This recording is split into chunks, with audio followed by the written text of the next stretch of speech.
Hello, guys. I don't think anyone is in here yet, but it's going to be a very, very good episode today. Guys who have just tuned in, guys who are just watching the episodes on the channel, is basically I have a business, 50 people work there. We do 15 million pounds, and I feel like a lot of people don't teach people actually how to do business. So that's what I'm aiming to do. I'm going to go live daily. It's more like a business diary, because I can talk about my trials and tribulations, and I can talk about what I've learned, and hopefully teach some of you guys some stuff too. And I hope my setup looks better today because I've changed over from vertical to horizontal and I have a proper stream template now. So I'm going to continue to improve and continue to improve this. But yeah, today, guys, I've actually got a long list of stuff we're going to be getting into. It's going to be very, very handy for you. I'm going to go through my results this week, which are pretty crazy. I think when you hear my results this week, you're going to realize that I'm not messing around. I'm not just some like business guru who talks. Like I'm a market trader who's been doing my business now for 14 years. I came out of market trading to doing this, buying and selling, and I now do 15 million pound. So all I did is scale up what I was already doing. I'm going to talk again, some recap on the stuff that I've talked about this week. And I know one of the things I talked about was teaching you guys how to work out your profit at any one time. I want to continue to go back on that.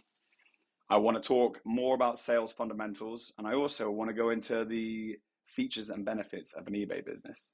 So yeah, super important stuff going. Yeah.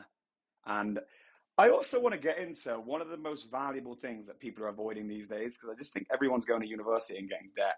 And there's better ways to get in debt than at university. Like if you have to get in debt, don't go to university. Guys, we've got 2 people in the chat. Make sure that everyone has thumbed up the video. And I hope you like the new stream. I'm just playing with this color at the moment, like blue neon. I think it's really cool. And to people who are just signed in, obviously, those who have been watching the channel know that I'm here to teach you guys about business and show my trials and tribulations of what I do, hoping I can teach you guys. I think it's important to remember when you're in business is that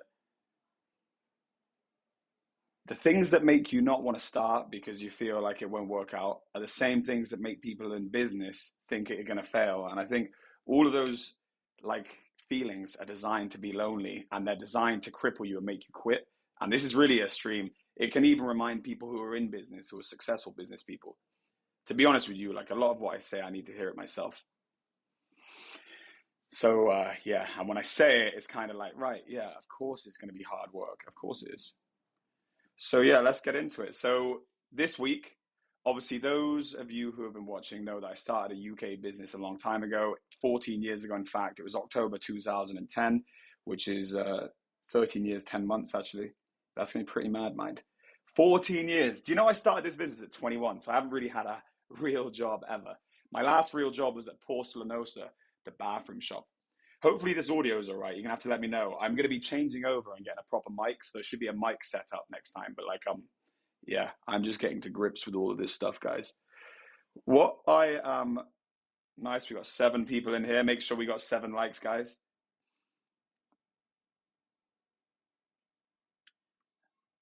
Nice, new subscriber. Thank you very much. Right, so people are just signing in. As I was saying, sorry, I got distracted reading something then. Um, as I was saying, what often is the way when it comes to business is all of the things that make you want to quit are the same feelings that I'm fighting day to day, are the same feelings that are like stopping people trying and stuff. Because if you think about it, let me just give you an idea about how we're programmed. No one thinks twice about going to university and getting in a load of debt. That's almost like fine. It's almost sensible. But if you extrapolate yourself from that for a second, it's not really that sensible unless you have a surefire route and how I'm going to put this degree to use. Because a lot of people go get degrees and it was a way of stalling. Like if you're going to stall it, I'm not even sure going to university is the right way. Like I kind of think getting a bum job is the better way. And let me tell you why. And the reason is you're learning more life experiences, hard life experiences when you're not in university. I think university, if you're not careful, is taking away the discipline that is required to do well. Anyway, so extrapolating yourself from that. You go to university, you get a load of debt, and that's absolutely fine. And then you start a job, and no one ever looks back on that and thinks that maybe that wasn't a smart move, despite the fact you could have like 30 to 50,000 pound in debt. And that's UK. I know America's way higher. But the idea of like using £10,000 loan to start a business, and sure, the business might fail, but let me tell you this: the first business that failed on me, it cost me £33,000 loan, which is kind of crazy because my business now that does £15 million, I started from £15,000 loan. So the business that failed, I had a bigger loan. It was a smaller thing. It was because I was renting money for a lease. It was a high start, but I learned more from that 33,000. And like I said, that was high, but I went bankrupt and I had staff and it was like shameful. And I had to really, really deal with the hardships of like, yo, sorry, I can't afford to pay you. Saying that to suppliers, saying it to staff. That there taught me more than any business lesson could ever teach me. So like as painful as it was and as dark as it was at the time, I truly believe that if you guys are given the crossroads, I'm not telling you guys what to do, you have to make your own decision. But if it was me, if I'm at the crossroads and I choose between £10,000 loan, fail, and experience, knowing what I know now, I would pick that a million times over university. Right. We have 4 people in here. Make sure we got 4 likes, guys. And those who are just tuning in, this is my new stream. Today's a bit of a tester, but really my main objective is to recap all of the good lessons that we had from the last week, teach you guys about what I've learned, also talk about the business, but also hopefully, hopefully we get into some good Q&A. Hopefully we get a lot of people come in. Obviously, my biggest viewership I've had on a stream was 65, and that was last Sunday. So we're hoping to beat that this Sunday morning. So Sunday morning, 10 a.m. UK time. Make sure you guys are tuned in. So guys, going back to what I talked about on the profit and loss account of, hang on, let me get this up. I'm going to show you guys again in basic studies how to recreate a profit and loss account to always know where your business stands. Right. So like if you're trying to sell on eBay out of your bedroom, for example, or you're trying to like buy and sell cars and you stock cars or whatever it is you're selling, or you want to buy and sell something on Etsy. I don't even know much about Etsy, guys. I've never really sold on Etsy, but I'm going to show you how you can at any time work out the profit of your company. And this is a major hack because believe it or not, guys, most people don't understand how to do this. Right. I've just got to get something set up. Uno momento, por favor.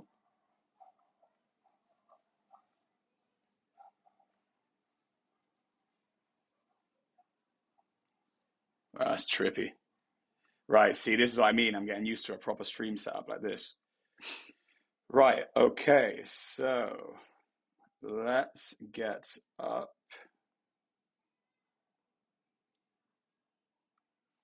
pages. This will be perfect. Actually, you know what? I don't even use spreadsheets. I never use spreadsheets. I just write stuff down the whole time. But I should really use spreadsheets for this.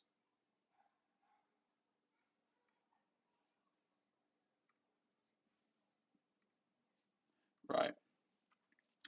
This is what I would do. Hang on, that's weird. My screen isn't showing. Uno momento, guys. Let me just get this sorted. Mac OS screen capture. Oh, it's just delayed. It's just delayed. It is. It is. So yeah, in a second you're going to see this. So basically, what I'm going to show you is this is napkin profit and loss. So a napkin profit and loss.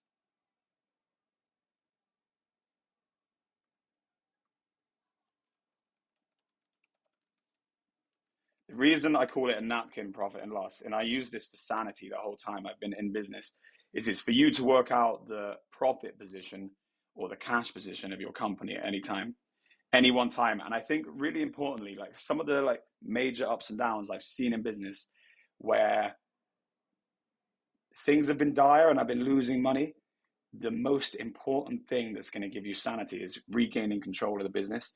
And the way you get control of the business is understanding exactly what's going wrong, how much of it's going wrong, and how much room do you need to improve. So like understanding numbers is super, super important.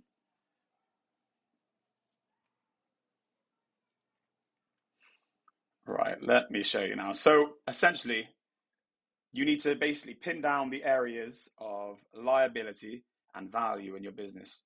So you have cash, which is just your general liquidity. It could be physical cash or it could be in your bank. It doesn't really matter too much. You have your stock at hand. And these terminology might not even be correct, guys, because I haven't done business studies in 15 years, or sorry, 17 years, but I understand business to a T. I probably understand it better than anyone's business teachers are going to tell you. And then we could say stock on transit. And then we could have money owed, money owe, money owing. I'll just say money owing. And then we say balance. So here you go, for example.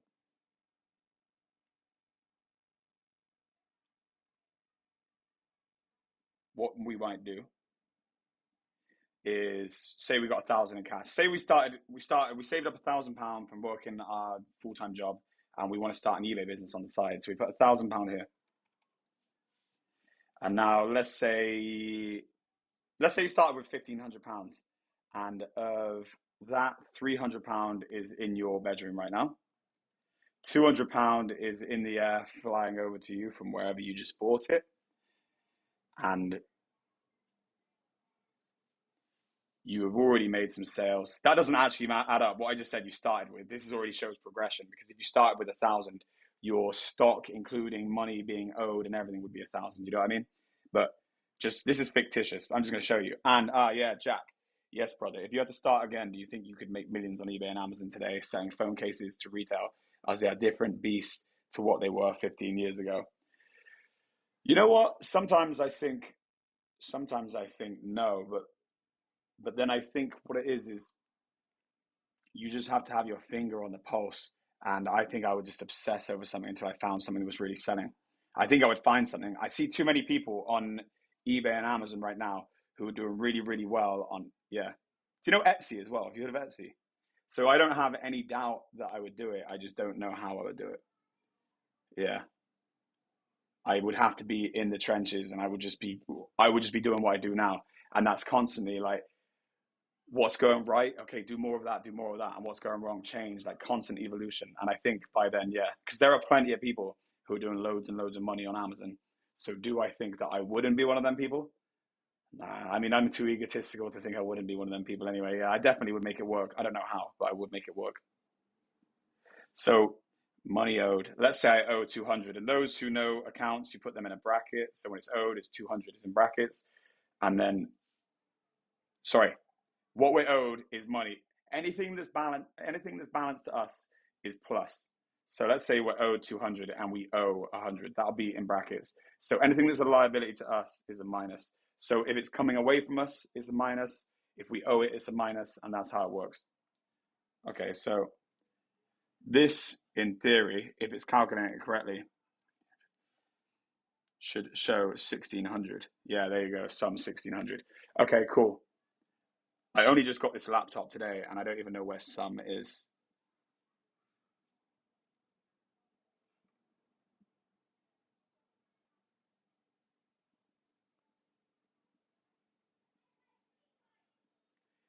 Where is sum?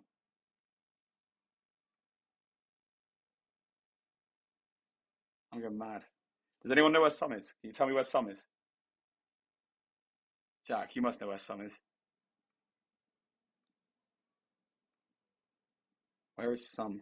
So guys who have just tuned in, I am doing weekly updates really and trying to teach you guys how to do business. I've got a business that does £15 million a year across the continent. Actually, I got one part of my business, and just type in equals.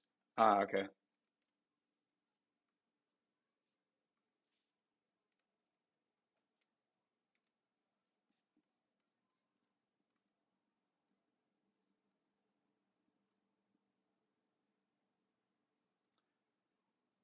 Yeah, yeah, but there's a way of like, there's a sum button in there. Anyway, so 1,600. So we're just gonna write it here. I'm so dumb, and I'm so illiterate. Yeah, we're just gonna type it, bro. So anyway, let's say that is July. So 1,600, and then August is this. And then let's say August, we jumped right up because sales have been going crazy. You've been smashing it. Listen, guys, quick free business idea I'm going to tell you is go to car boot sales on a Sunday, look for stuff that people are selling cheap, haggle, and people will do deals on a car boot and they don't really care about what they're selling because mainly the function of a car boot is to clear the house out. It's not to attain maximum value. So you go there looking to attain maximum value and you would be shocked at how much you could get. You go picking things up for £5, £10 that you could sell the fiver for 25, the tenner for 50. I saw it literally. You can go to mine and my brother's YouTube channel, Brown Ups, and you can look at car boot wars. Car boot wars. We demonstrate it. It's so easy. So that's a business that any of you young guys who are watching could get into right now. I was doing that back 15 years ago when I started this. Right. So let's say August blew up and you've been hitting the car boot sales like crazy. So now you got 2,000 in cash, and now you have got 600 stock at hand, and stock on transit is upped right on game, and you've managed to find a cheap deal, and you've upped it. So now you got 1,000, and now you're owed 400 by payment processors, and you owe 300 now. Let's change that to brackets. So then I'm going to show you what happens.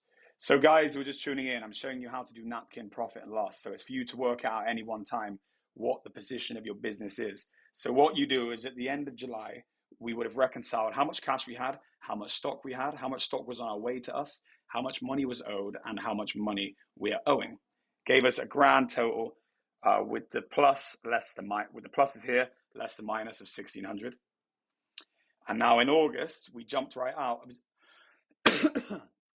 We jumped right up. As you can see, we're dealing with more cash. We have 2,000 in cash now. We've got more stock at hand, more stock on transit. And as you can see, all these variables start to get a little bit more complex. And this isn't really even a complex business. I'm just trying to show you here how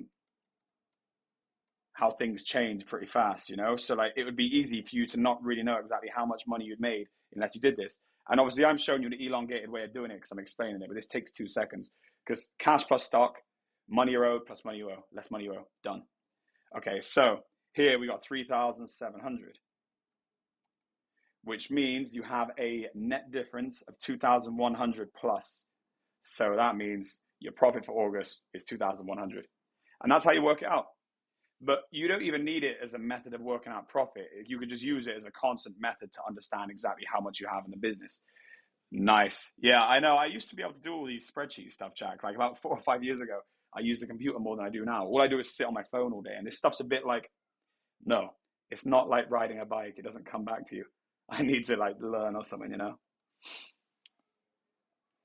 So yeah, that was cool. So the P&L napkin maths, guys, I think you could all benefit from that. It's super, super handy.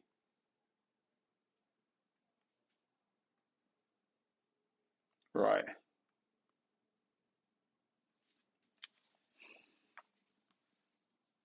And then obviously we've been talking about sales fundamentals. We've got 7 people in here, so make sure you thumbs up the video. I'm going to keep going live for quite a while longer, guys. I've got a few topics I want to get through. This is my brand new stream setup. Hey, I'm going to go close this because my OCD is not going to cope with that being open. Yeah, this is my brand new streaming setup. I hope you like it, guys. Hopefully the audio is good.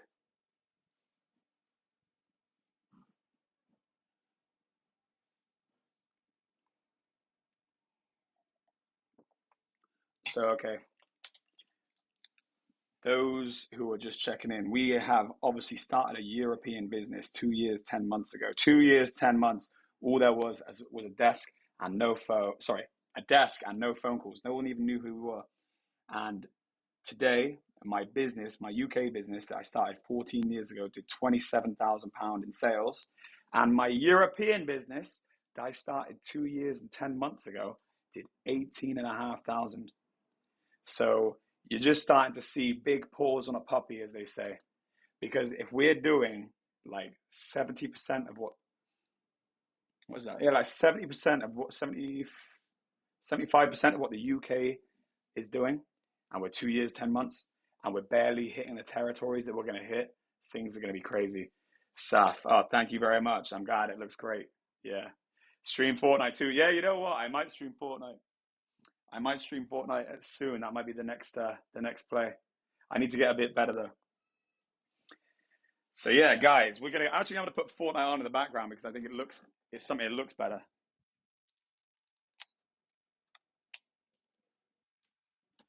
But yeah, guys, I see some of the best salespeople letting themselves down because they don't try to understand people enough. But you know what it is? In I understand that asking people questions and like being out of your comfort zone and like being vulnerable, it's a scary thing. So a lot of people, the way that they try to come off as good salespeople is there's like a false confidence.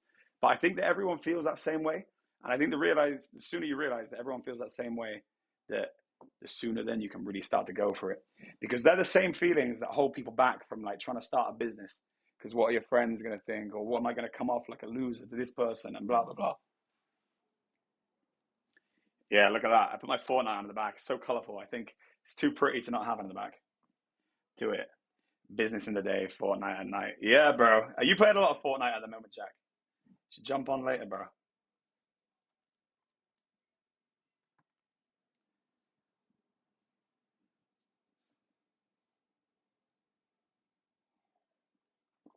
The biggest thing that ever changed for me as a salesperson, and you can look at it on the car boot wars that we did, is asking the question sure is important. Like the biggest thing that you'll learn as like an intermediate salesperson is to get good at listening and good at questions, because the thing that separates the people from average sales and the people who are sick is their ability to ask questions and push. Yeah, and understand the customer and then push in the right direction, because a lot of people are unable to push in the right direction.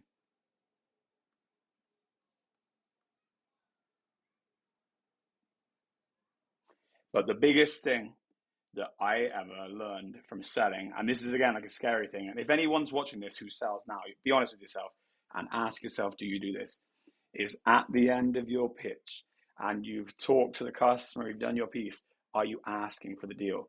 Because you'll be surprised, a lot of people will just sit there silently hoping that the customer says, yeah, I'll go for that one then.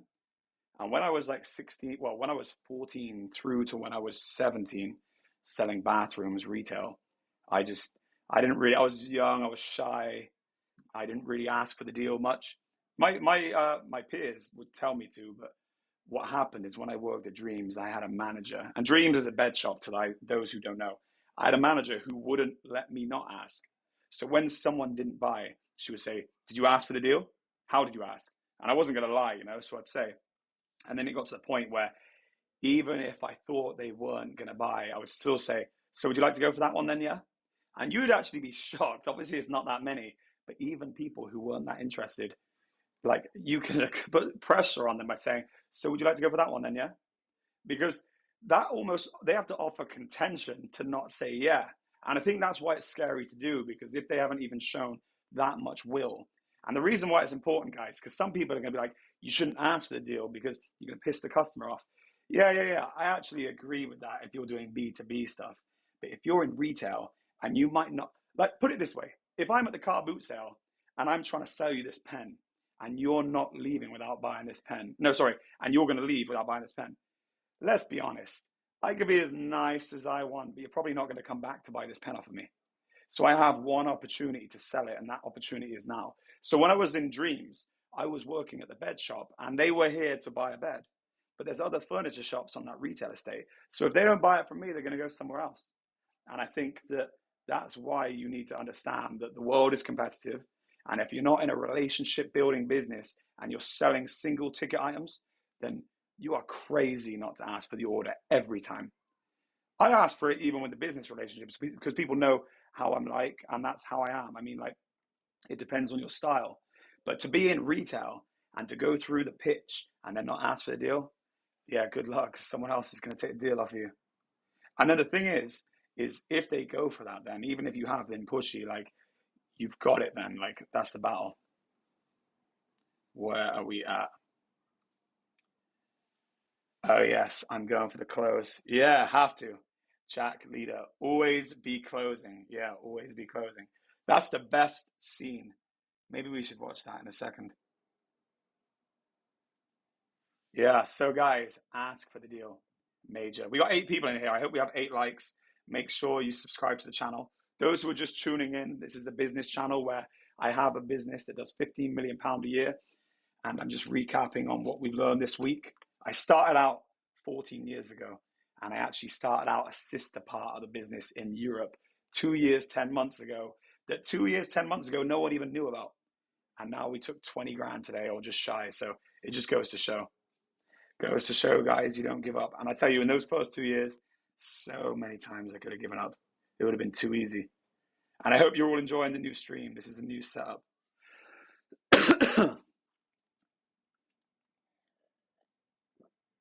And yeah, guys, recapping on what we were talking about earlier in the week, I will actually go to my eBay store now, and you can see my eBay store.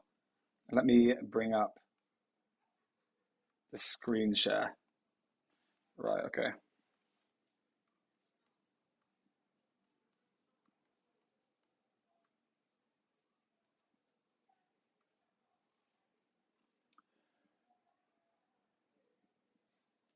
Uno momento, guys.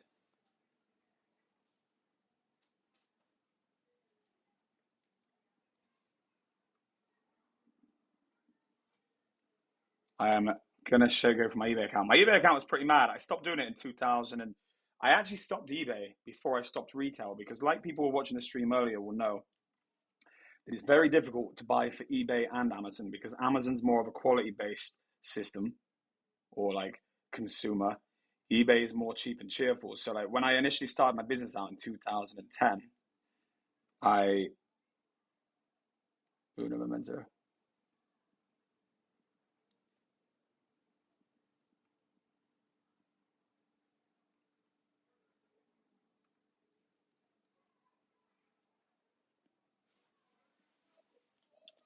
Yeah, I actually started out my eBay business in 2010, and I got my business on eBay up to £1 million a year in sales, which was good. But like the person that I was trying to base my business off, I'll actually go through that in a second. We can go through some articles. It's pretty fun. The person that I was trying to base, DZMO, Salam Alaikum, my brother James, Jim and Barak, inshallah. Walaikum salam, brother. I hope you had a good Jummah, inshallah. Right, let's get this up now.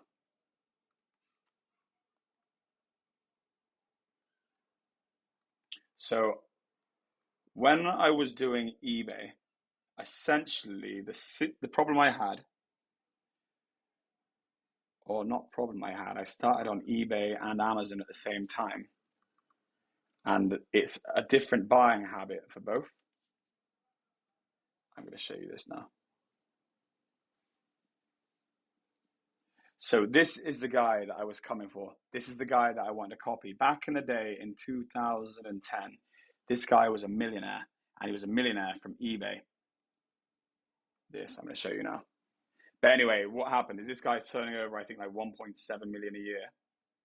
And I got to 1 million on eBay, but then as Amazon started to take off, I changed my buying strategy for Amazon, which was better quality products at a higher price that wouldn't necessarily sell on eBay at that same high price, because the buyers on eBay want to buy cheaper stuff. So then in lieu of that, I grossed out on the Amazon stuff, and then my eBay business started to fall down as my Amazon business started to slip. So my eBay sales went from 1 million down to nothing, as my Amazon sales went from nothing up to 5.4 million in peak, which was crazy. And then after the Amazon business, we were picking up so many B2B customers that by 2017, when Amazon had become so competitive that with the Chinese, that I came off of there altogether, and now I'm doing like 15 million a year B2B. So like life's crazy, but I do believe that if you just stay in a lane, you will find a way to make it work. Because like what I do now, I do tech distribution, is hyper competitive. Like I play against the biggest players. And I literally burned 800,000 in the last 2 years, 10 months, getting my European business to a point where it doesn't lose money anymore. But I can only afford to do that because I've built such a significant business in the UK. It's all just crazy. Life's crazy. So yeah, this is back in 2010. I used to read this article like every single day. This geezer was the geezer who he's now worth $1 billion as well. Mad. Fair play. I want to get up the original article that I found from him though. Here you go. This I was working at Porcelanosa, and I would read this in my spare time to try and give myself first eBay millionaire. First eBay millionaire, 10-year rise of tycoon who started in garden shed.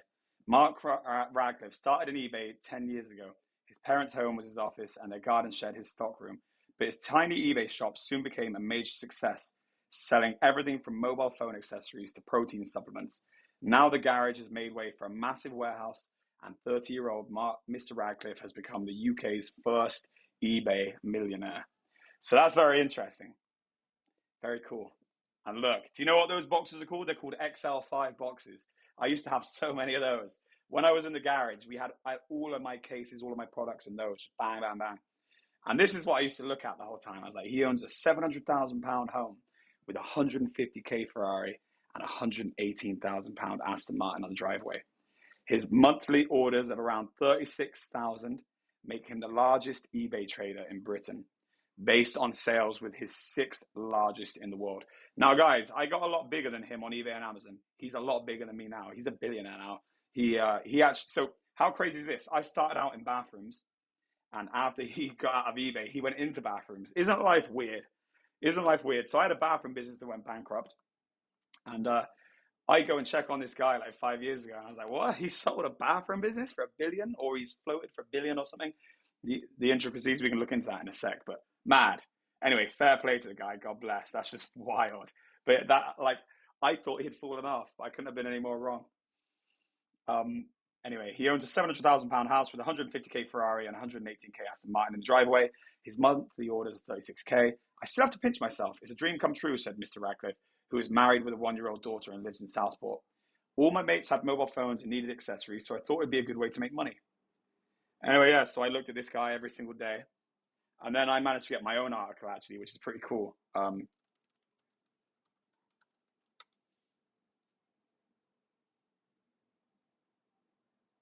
Here you go, on the Times. You have to pay for the Times, though, so I'm not going to pay. But this was like in 2014. But I tell you what, I thought I was the business here, and I fell from grace very hard. Because at this point, I was making like $1 million net a year. And a year later, I've lost it all. Well, not lost it. I still had savings. I managed to save like 1.2 million or something. But everything had whittled up, and I thought that I just had my win, and I was going to be living off of scraps. Because you know what it is when you're younger, you think that luck will only hit you once. So the fact that I'd made myself a millionaire in my early 20s, I felt that the fact that it was waning now is like that was it, and I really thought the party was over. I couldn't have been any more wrong. Just like Mark Radcliffe showed, is it will happen time and time and time and time again, but you will lose time and time and time again. And you will feel down time and time and time again, but you'll feel happy time and time and time again. It all happens time and time again. But you know what happens is people get fed up and defeated and they quit. But you know what we call those people? They're the weak people. They're the people who weren't designed to be doing it. But you know it's a discipline to not quit. Like Donald Trump says, when you retire, you expire. What are you guys saying? I reckon you'd struggle to do it again on eBay or Amazon independently. I think TikTok may be better, but then if you both Amazon and TikTok, yeah, for sure. I think TikTok would be dope. I think TikTok would be major. Because I love the idea of like the QV selling and stuff, QVC selling, because I think in the end, what I'll be doing through this is like as this grows, is I'm going to be selling. So we'll see what happens. But to be honest, though, it just depends. Everything's relative, in it. Like if I had time on my hands, then the first thing I would do is I would just go down to the car boot sale, and I swear to God, you can make big money at the car boot sale. Just looking for goods that, because people are clearing out their attics and they're selling stuff at off of market price by like 80%. So many things. If you've got a wise eye about you at a car boot sale, you could be turning £200 into £1,000 that day. And then if you can really go to like big car boot sales, I bet you could scale up bigger than people would even care to believe. Seriously. Did you have your own private label on Amazon? Uh, yeah, I had my own private label. I know Amazon's majorly saturated now. Yeah, yeah. I know eBay and Amazon. I would be looking at. There's a channel actually I watch a little bit of called John Luke, and he's a guy. It actually reminds me of me when I was younger. I was watching him this morning because he's just buying and selling on eBay and Etsy. And he's just getting bigger and bigger premises. They started very small in his bedroom, and now he's probably doing about 5 to 10 grand a week or something. I don't know, but I'm just guessing. But yeah, he's making something, and it's a slow progression. He buys a lot of stock at the car boot. I just think in the profession of just being someone who's looking for a pound, you'll always find a way. Like, seriously, look at the car boot sale, guys. It's so good. My dad buys stuff from car boots on eBay and Amazon, and selling for 600 quid. Whoa, 50p selling for 600. See, you can't get better margins than that. That's just mad.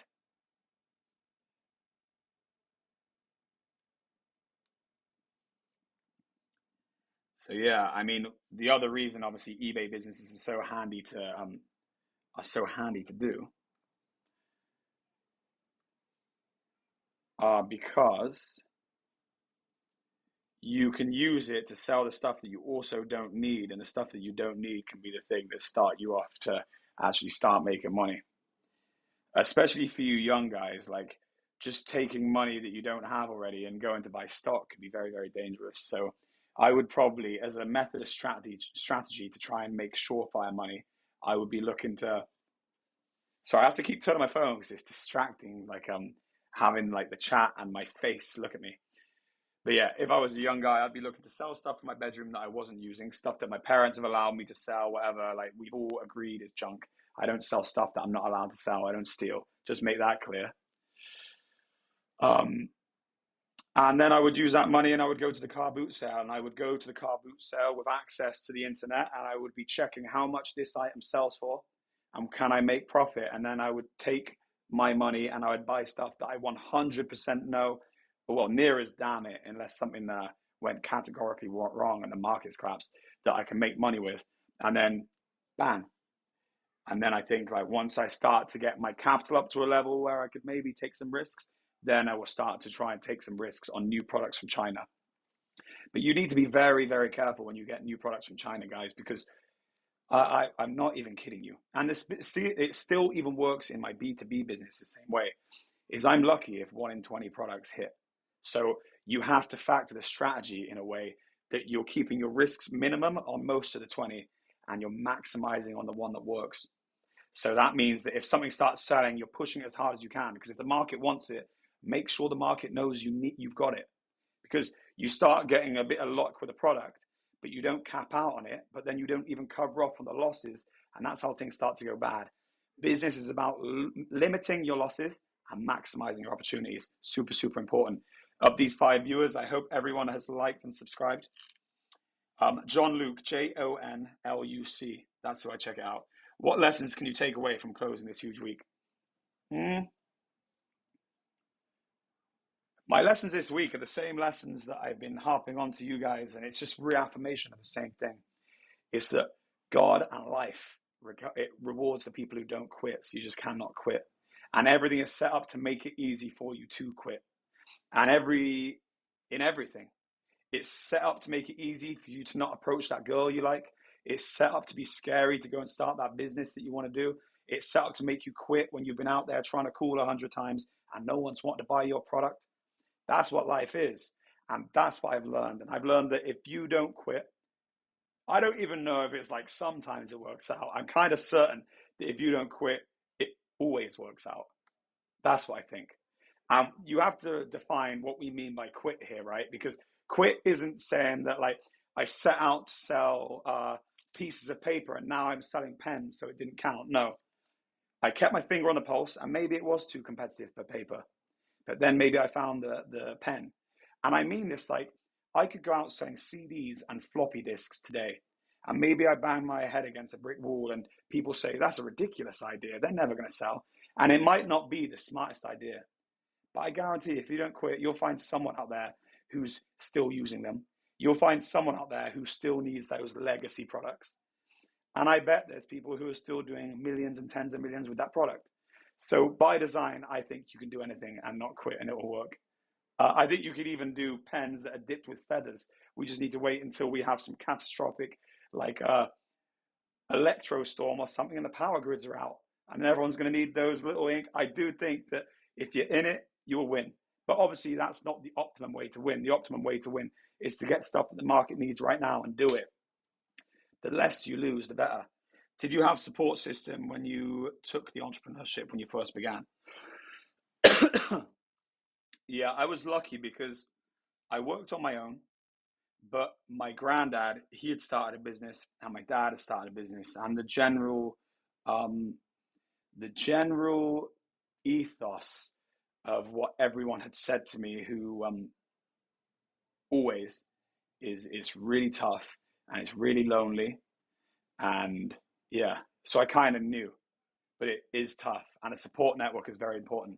But I think today, in today's age, especially like having like social media, you can connect with a lot of people. Like I know loads of entrepreneurs now, and I know, oh yeah, guys, make sure you connect to me on Instagram, James Lake Show.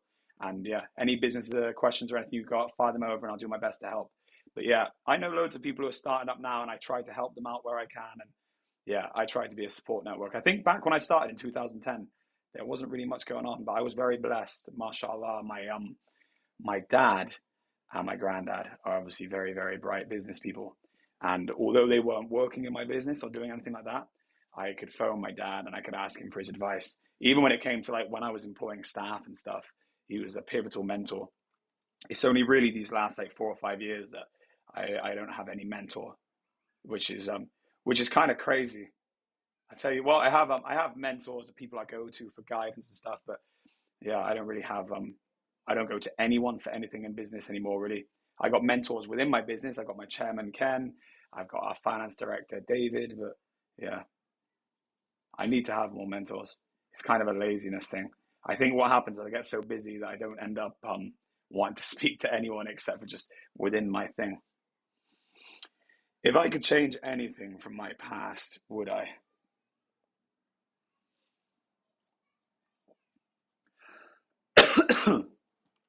Sorry, guys, I got a bit of a bad throat. What would I change? What, business wise or personal? I assume you mean business. I wouldn't change anything personal. I wouldn't change anything business either. Nah, you can't change anything because I'm super, super happy and proud of where I am now. And like, I wouldn't have believed I would have got to where I am now if I'd have told myself at 18, this is where I'm going. Obviously, I said I want to be a millionaire, but I didn't think I would have some big business here in the UK, emerging big business over there in Europe, and things are just bigger than I thought they would be, you know? I didn't think I would get off of eBay and Amazon. I didn't think I'd be doing what I'm doing now. So, yeah. With suppliers, did you buy pre-made or did you have to design them yourself, such as the Wolverine case? We we design like elements ourselves. So certain cases are fully designed, certain cases are more off the shelf, and it just depends. Like the Wolverine at this point is quite specific to us. Like we've done certain things, and I couldn't even tell you about the specifics of each case. Like the sales guys are a lot more in tune with that. Like my role is less product now, and it's more like, yeah, just being the person who carries the burden of the responsibility and being the person who can guide. But yeah, take for example the new case, the turtle. That's a complete mold from the ground up from us. Like you can't buy that anywhere. Each piece, it's like a three-piece case. Each piece is in stamped JLC, so there's no way that anyone could sell that case, because you do get people where you try and set up a factory in a mold. If you don't have trusting supply in China, then someone might benefit from the mold that you purchase. So you got to make sure that you cover that off. But the OG was off the shelf. Yeah, my best cases, early doors, were leather goods, and they were off the shelf because leather goods you didn't actually need to create molds. Yeah, so interesting.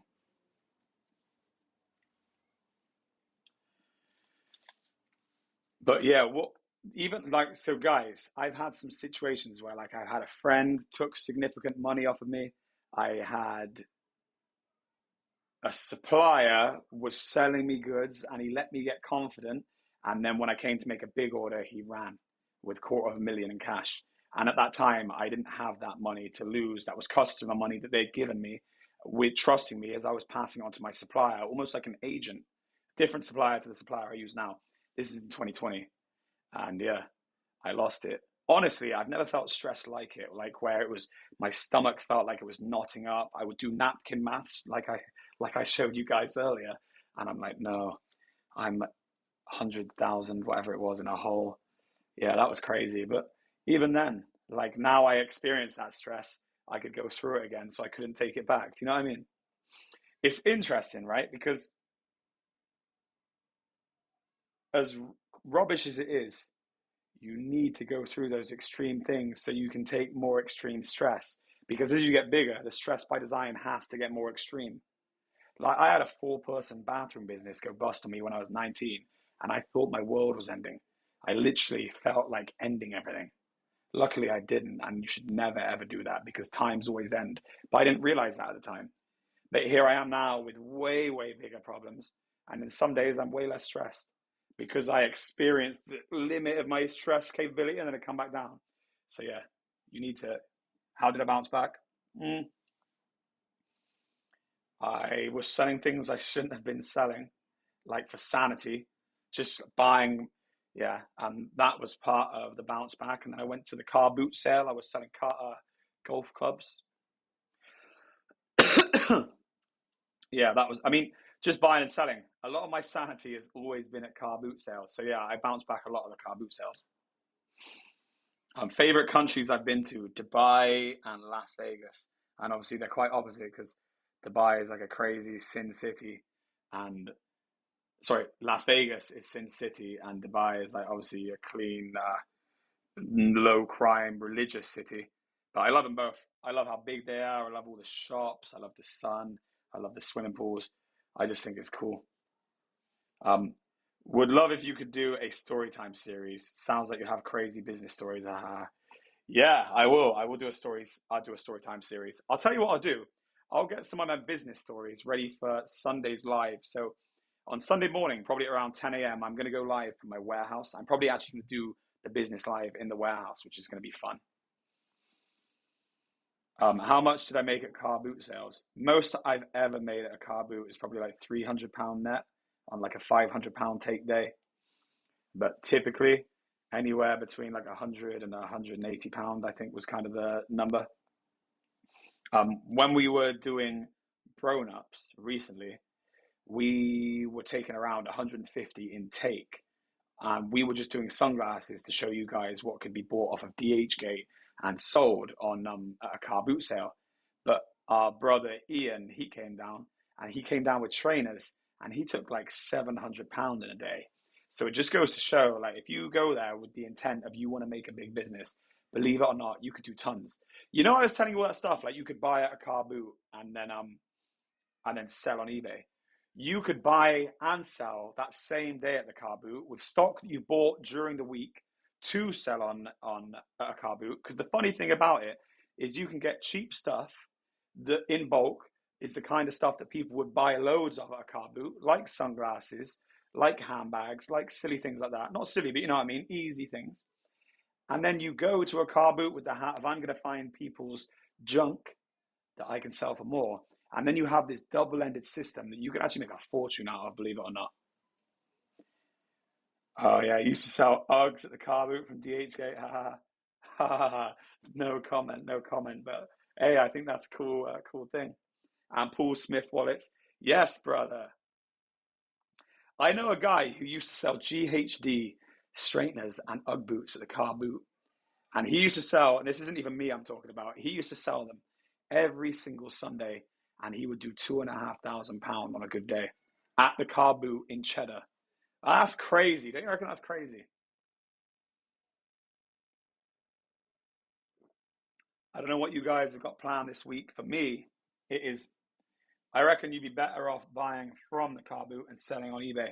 Yeah, for sure, bro. But you know what? Do both. Do both. Because hey, I'm going to give you the wisdom as to why you should do both anyway. Because think about this: when you go to a car boot between the hours of like 6 and half 8 in the morning, anyway, no one's really visiting your stall, so you should keep all of your stock in the car. Go around with a wad of cash, looking to buy any of the cheap stock of anyone who's set it up. Bang! Now you go back, and now you put that stock ready to sell it on eBay, and now you just spend the day selling your stock. Snicky snacky snoo, you're going to be rich. Yeah, mad. Yeah, 2.5 grand, bro. Imagine that. You could just your whole job, your entire uh, reason for being is just car boot sale. I reckon that's sick. Right, we got 8 people in here. Make sure you guys thumbs up the stream and comment down below if you've got any business studies questions. Love your lives. They're very educational, inspiring. Thank you very much, brother. I'm glad.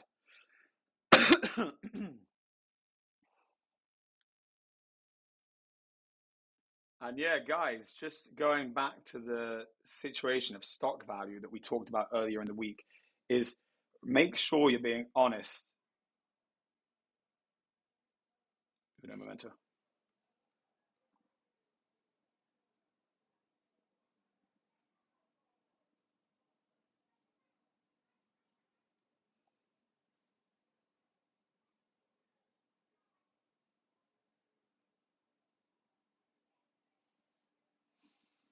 Yeah, guys, so make sure you're being honest about your stock, because the thing is, when it comes to stock, is while you sit there and you're valuing your cash, let's say your cash starts to go down from the principal level in which you started. So say you started with £1,000 and now you have £500 in cash, but you keep telling yourself you have £500 in stock, but that stock hasn't sold for, let's say, a month. You could be running the business into a worse and worse and worse position because you haven't been honest to yourself about that stock. Now let's pretend that stock was Christmas stock or Easter stock or stock that pertained to tech that is going to go out of date. If you're lying to yourself about the value of that stock, it's going to get less and less. Okay, let's not say it's seasonal stock, it's tech stock. It's getting less and less value. If you don't say to yourself at a certain point, yo, I need to chop this by 75%, you're going to throw the baby out of the bathwater. And now that £500 could soon be worth nothing. When I talk about this kind of thing, it comes from a place of experience. I've been there and I've been doing profit and loss accounts for my business. And we've been fooling ourselves because, okay, the cash didn't come up, but the stock went up 40,000 this month. But it didn't really go up 40,000 because we have 40,000 in dead stock. But it makes me feel good because it feels good that I'm posting profit. Guys, you'd be shocked at how many people do that. And it's like, if someone sends you a message, your birds text you or something, you don't want to open it, it's bad news. You should never do that. You always open the messages. You always deal with the bad news, because if you don't deal with things head on, you're avoiding the problem. And do you know how many people don't deal with things head on? Sorry. Guys, there's a saying in The Counselor, and it goes like this: money problems are serious problems. You keep telling yourselves they're not as bad as they are until one day you look at it and you find out it's worse. And that's the same with stock. Unless you're honest with yourself, the first thing towards fixing everything is being honest. And I think vanity and ego keeps us being honest with ourselves in business. So yeah, major thing. Make sure you're on that, guys. Guys, so just to finalize, I want people here who are thinking about going into university to consider for themselves. Obviously, I'm not pushing you in a certain way, just to think about it. As, do you think if you're going to do business studies, you might learn more money by borrowing money to go and start a business, going bust, and then you will have more wisdom?